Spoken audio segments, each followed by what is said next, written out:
Prosseguindo no nosso estudo sobre o Apocalipse, uma mensagem urgente para a igreja, nós estamos no capítulo 2, né? Este vídeo é o vídeo de número 15, e agora nós vamos tomar uma sequência mais ampla, né? com esses vídeos próximos que nós teremos.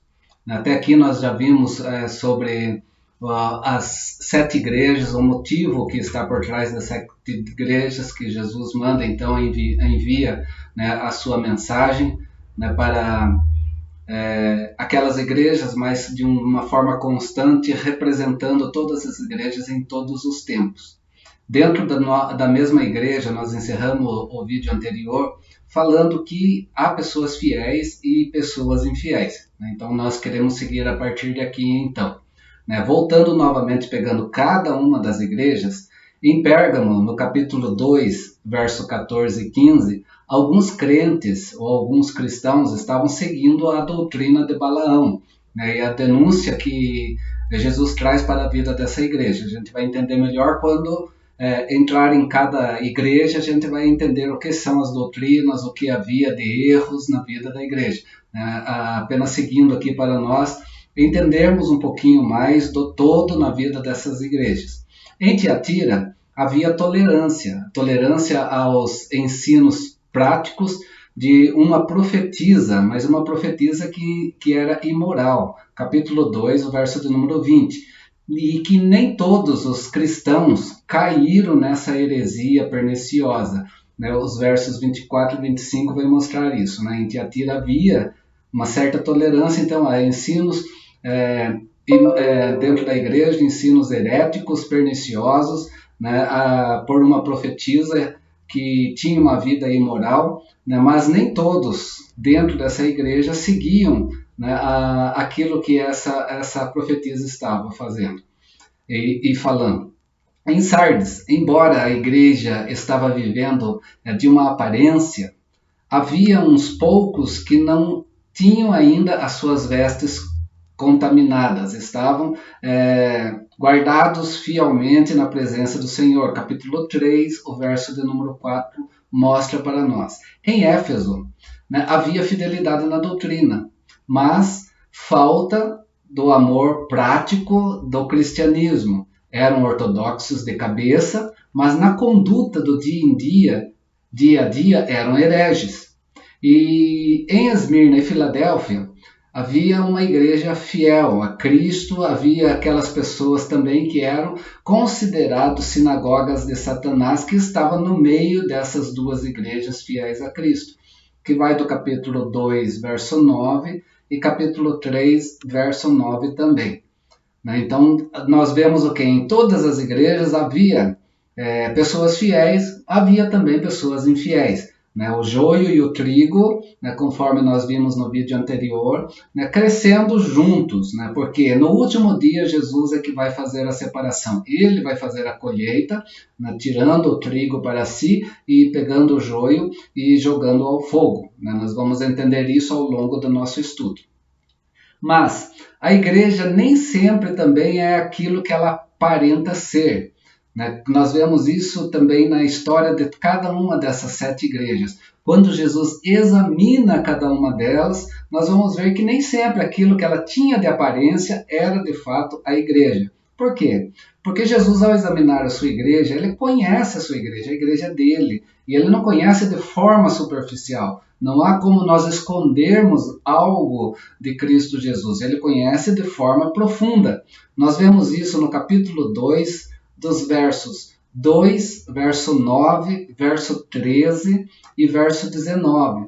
E também, nós vamos, verso 13 e 19. Também no capítulo 3, verso 1, verso 8 e verso 15. A forma que Jesus olha para cada uma dessas igrejas. Depois você pode dar uma parada, se quiser, e olhar cada um dos textos, ou ao final desse vídeo voltar para analisar a cada texto que aqui está sendo citado. Por quê? Porque Jesus conhece, ele conhece a sua igreja de forma profunda, ele conhece as obras da sua igreja, onde essa igreja está, e o que ela está enfrentando, onde está no meio social e o que ela está enfrentando também nesse meio social. Deus olha para a igreja de Éfeso. É uma igreja, como eu disse, ortodoxa, uma igreja trabalhadora, uma igreja fiel nas provas, mas ela perdeu a sua capacidade de amar a Jesus. Ela é como uma esposa que não trai o marido, mas também que não tem uma devoção de amor pleno ao seu marido. Capítulo 2, verso 2 a 4, nós vemos esse relato de Jesus na vida dessa igreja. A igreja de Esmirna era uma igreja pobre aos olhos dos homens. Né? De forma social, era uma igreja sem grandeza, sem riqueza. Mas, se você olhar para o capítulo 2, verso 9, aos olhos de Cristo, olhando para essa igreja era rica, porque era uma igreja fiel a Cristo Jesus. A igreja de Pérgamo tinha gente comprometida com Deus a ponto de dar a sua própria vida por amor a Cristo. Capítulo 2, verso 13. Mas mesmo dentro dessa igreja, que tinha gente tão comprometida, havia gente que caiu na tentação diante da sedução do pecado, que é o verso de número 14 do capítulo 2. Né? Havia fiéis e havia pessoas que foram seduzidas pelo pecado e caíram. Na igreja de Tiatira, Jesus olha para essa igreja e vê uma igreja trabalhando mais do que trabalhava no início da sua carreira. Ou seja, quando ela começou a trabalhar, ela tinha um trabalho, mas ao longo da sua história, ela aumentou muito mais ainda a sua capacidade de trabalhar, né, em favor do reino de Deus. Está lá no capítulo 2, verso 19. Mas mesmo sendo assim, muito trabalho havia, mas não havia vigilância para agradar a Jesus. Trabalhavam muito, tinha ação, mas ação sem zelo doutrinário. E ação sem zelo doutrinário é uma igreja também sem ação.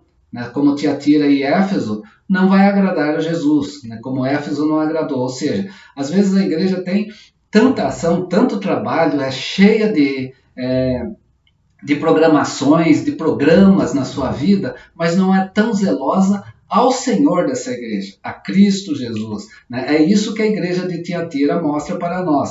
E Jesus olha para isso para a igreja. Né? Ele olha para o seu trabalho, se agrada pelo seu trabalho, mas ele se desagrada porque é uma igreja que não vigia, não é uma igreja que tem um zelo doutrinário.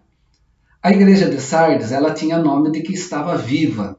Na sociedade ela tinha nome, onde ela estava tinha nome, mas Jesus olha para a sua igreja de forma profunda. E no capítulo 3, verso 1, ele diz que essa igreja está morta. Né? E além disso, há gente também que estão praticamente numa CTI espiritual, o verso de número 2 está quase morrendo ainda.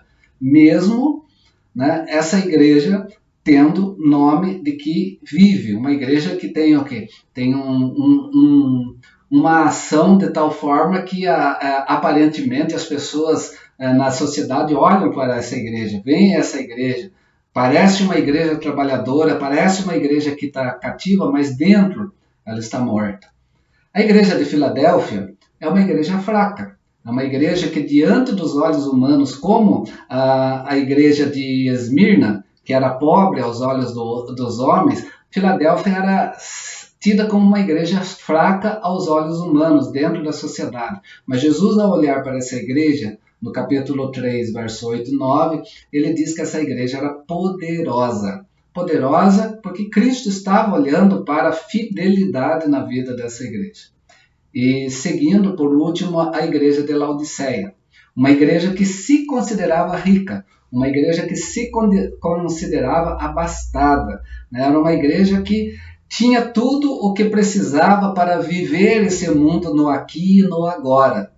Mas Jesus olha para a vida dessa igreja e fala que essa igreja, por mais rica, por mais que ela tivesse condições financeiras, por mais que ela fosse abastada, por mais que ela mostrasse, né, grandeza à sociedade e a si próprio, Jesus olha para essa igreja e fala: olha, você não é rica e você não é abastada, mas você é pobre e você é miserável. Capítulo 3, verso de número 17.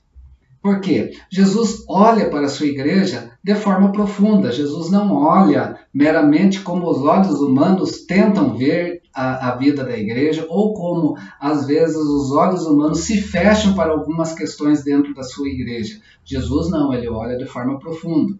Por quê? Porque ele é aquele que anda no meio da sua igreja. Não esqueçamos lá o capítulo 1 que nós já estudamos. E ele anda no meio da sua igreja, sim, para ver como ela está, para mostrar, para se alegrar daquilo que é bom e para mostrar aquilo que está ruim, aquilo que ele não se agrada. Por isso, ao andar no meio da sua igreja, Jesus oferece também uma oportunidade de arrependimento. Por quê? Porque ele vem também trazer o seu juízo. O juízo não é só para o mundo, o juízo também está no contexto da igreja que é infiel. Né? Por quê? Nós vemos isso novamente olhando para cada uma da igreja, como Jesus mostra para essa igreja, né? Como Jesus está situando a vida dessa igreja. Para a igreja de Éfeso, então, Jesus, olhando para isso, andando no meio da sua igreja, ele oferece para ela também uma oportunidade. Ela foi chamada a lembrar-se, ou seja, a arrepender-se, ao voltar às práticas primeiras, né, às suas primeiras obras. Caso esse expediente não fosse tomado, caso essa igreja não voltasse a isso, Jesus traz também a sua sentença. Ele diz: se não, venho a ti e moverei do seu lugar o teu candeeiro, caso não te arrependas. Capítulo 2, versos 5 e 6. Não esqueçamos aí que Jesus está falando sobre aquilo que ele já diz no capítulo 1, né? Ele no meio da sua igreja. A sua igreja são os candeeiros, né? O qual Jesus anda no meio, né, dessa igreja. Né? E quando ele fala eu moverei, ele está falando que ele vai apagar a vida dessa igreja, ele vai tirar essa igreja, ele vai fechar essa igreja. Não mesmo que essa igreja queira permanecer aberta, Jesus é o dono dessa igreja. Ele fala, arrependa-se, volte às primeiras obras, né? As primeiras obras que você teve. Né? Vai ao livro de Éfeso, vai a Atos dos Apóstolos, vê como essa igreja foi muito bem doutrinada.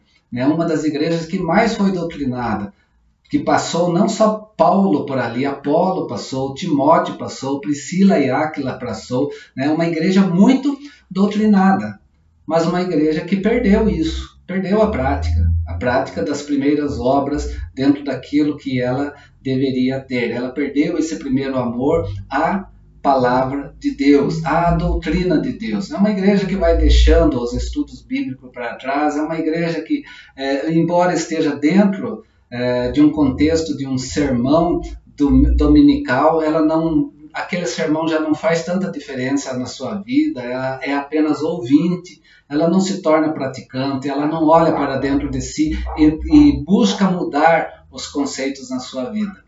A igreja de Esmirna é uma igreja que está sendo martirizada, mas essa igreja que era fraca aos olhos dos homens, uma igreja que estava mártir, né, da sociedade, uma igreja que passava por perseguição, capítulo 2, verso 10, Jesus exorta ela a permanecer fiel até a morte.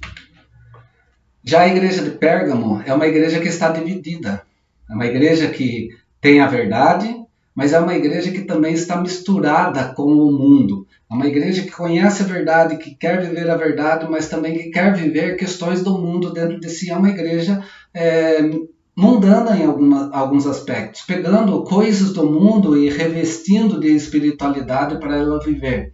E Jesus adverte essa igreja. Ele fala no capítulo 2, verso 16, portanto, arrepende-te, e se não, venho a ti sem demora, e contra eles, contra os que estão misturando o mundo dentro da igreja, pelejarei com a espada da minha boca. Eu trarei o juízo que está na palavra de Deus. Isso Jesus está falando para a vida dessa igreja. É aquela igreja que tem coisas boas no mundo, que atrai pessoas, então vamos trazer para dentro da igreja, colocar uma aura espiritual, né, para que as pessoas possam se sentir bem no contexto da igreja. E vai estar tirando a verdade da palavra de Deus como centro e colocando essas questões na vida da igreja. Jesus está falando, arrependa-te, senão eu venho contra você. Eu vou pelejar com aquilo que a minha palavra traz, e eu vou trazer juízo sobre a vida dessa igreja. É isso que Jesus fala para Pérgamo.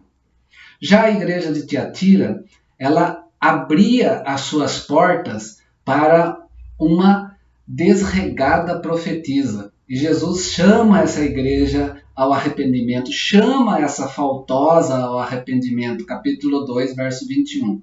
Mas, por recusar, Jesus envia também o seu juízo, verso 22 e 23, e chama quem? Os cristãos fiéis a permanecerem fiéis até a segunda vinda, verso 24 e 25. Tiatira tinha alguém que ensinava, mas ensinava heresias no contexto da igreja, né? E algumas pessoas se achavam tranquilas, relaxadas em relação a esse ensino e queria que isso prosseguisse. A palavra de Deus, de forma profunda, era recusada por alguns. É por isso que Jesus fala, olha, arrependa-se. Né? Porque se você não arrepender, eu vou enviar o meu juízo. Né? E aqueles que estão fiéis, né? Não deixem a sua igreja, mas permaneçam fiéis até a minha volta, o meu retorno, a segunda vinda, como nós entendemos alguns falando. Eu prefiro o retorno, porque Jesus já veio, né, e ele retornará, foi o que ele disse, e Atos dos Apóstolos, no seu capítulo 1, vem mostrar isso para nós. A igreja de Sardes, ela recebe um alerta de Cristo, um alerta de que as suas obras não são íntegras diante de Deus, capítulo 3, o verso 2. E Jesus alerta essa igreja para o ensino que a igreja recebeu. Ela recebeu o ensino, mas ela não vive esse ensino, ela não vive de forma íntegra o ensino da palavra de Deus. A palavra foi semeada, ela recebeu essa palavra, mas não quer viver de acordo com a palavra. E no verso 3 do capítulo 3, Jesus também chama essa igreja ao arrependimento.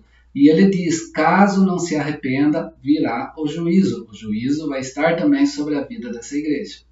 Para a igreja de Filadélfia, não diferente da igreja de Esmirna, as duas igrejas, né, fracas, as duas igrejas pobres na expressão da questão social, ela é exortada a conservar o que tem. Não há repreenda sobre essa igreja, como não há repreenda sobre a vida da igreja de Esmirna, né? Mas para elas conservar o que tem, para que ninguém tome delas a coroa. Capítulo 3, verso 11. Essa coroa que é tão importante para aquele último dia, o qual nós vamos entregar a Cristo Jesus, né? Ou seja, depositar aos seus pés, né, essa coroa.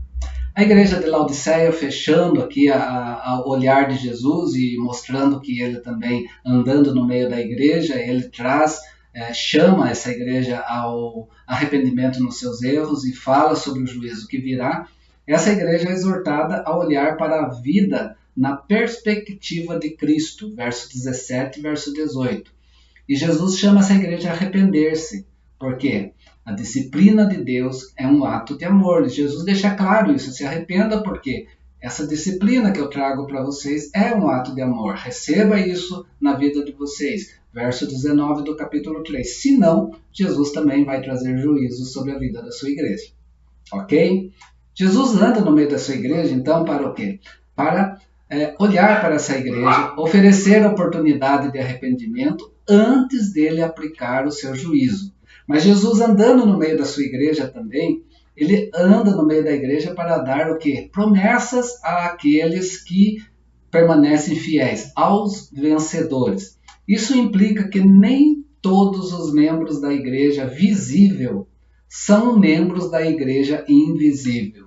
Nem todos os membros das igrejas locais são membros do corpo de Cristo. Nem todos os membros da igreja são vencedores. Mas todos os membros do corpo de Cristo são vencedores. As promessas aos vencedores tratam o quê? De bênçãos que a igreja estava buscando ou precisando na sua vida. Voltando a cada uma delas, para a igreja de Éfeso, o vencedor vai se alimentar da árvore da vida. Isso é ter o quê? A vida eterna, capítulo 2, verso 7. A vida eterna é o que? Comunhão com Deus. E Deus é amor.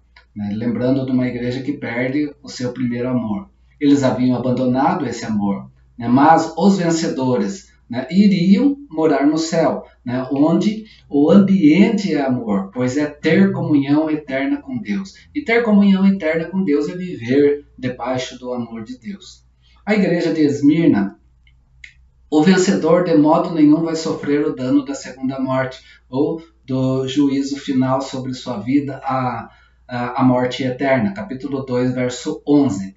Os imperadores romanos, aqueles que eram déspotas, o anticristo, pode até matar os cristãos nesse momento, mas eles jamais enfrentarão a morte eterna se permanecerem fiéis a Cristo Jesus. A igreja de Pérgamo, o vencedor vai receber o maná escondido e uma pedrinha branca com um novo nome. Capítulo 2, verso 1. A gente vai entender isso quando entrarmos em cada uma dessas igrejas. Para uma igreja que misturava o mundo, né, o vencedor recebe uma promessa de absolvição no juízo que virá, não tendo a condenação que o mundo vai ter e aqueles que vivem o mundo dentro da própria igreja. Então, esses que permanecerem fiéis, esses vencedores, têm a absolvição sobre si. Para a igreja de Tiatira, uma igreja que foi seduzida pelo engano de uma profetisa, o vencedor vai receber a promessa de receber autoridade sobre as nações e possuir não os encantos do pecado, mas o Senhor da glória, a estrela da manhã. Capítulo 2, verso 26 a 28. A igreja de Sardes também, ao vencedor dessa igreja, né, uma igreja que só vive de aparência, mas ela está morta. Aqueles que permanecerem fiéis dentro do contexto dessa igreja, os que vencerem, os que não aceitarem, né, essa aparência sobre si, vão receber a promessa de que seus nomes estão no livro da vida e os seus serão confessados diante do Pai no dia do juízo. Capítulo 3, verso de número 5. Para a igreja de Filadélfia, como a igreja de Esmirna, uma igreja fraca, mas fiel, o vencedor recebe a promessa de ser coluna do santuário de Deus. Capítulo 3, verso 12. Ela é uma igreja firme. A coluna é o que sustenta o santuário. Eles podem ser fracos, sim, diante dos homens. Eles podem ser pobres, sim, diante dos homens. Podem até serem miseráveis diante dos homens, mas são poderosos e fortes diante do Senhor. Por último, a igreja de Laodiceia. Para a igreja que se considerava uma igreja rica, uma igreja autossuficiente, ela era pobre e miserável, nós vimos isso. E o vencedor, aqueles que não se contaminarem com essa busca materialista de vida para si próprio, ao vencedor, esse vai receber a promessa de assentar-se com Cristo no seu trono. Capítulo 3, verso 21. Chegamos a uma conclusão aqui com relação a como Cristo olha para a sua igreja, como Cristo andando na vida dessa igreja, ele vê as coisas boas, ele vê aquelas coisas que são ruins, que ele não se agrada, ele traz o chamado do arrependimento, né?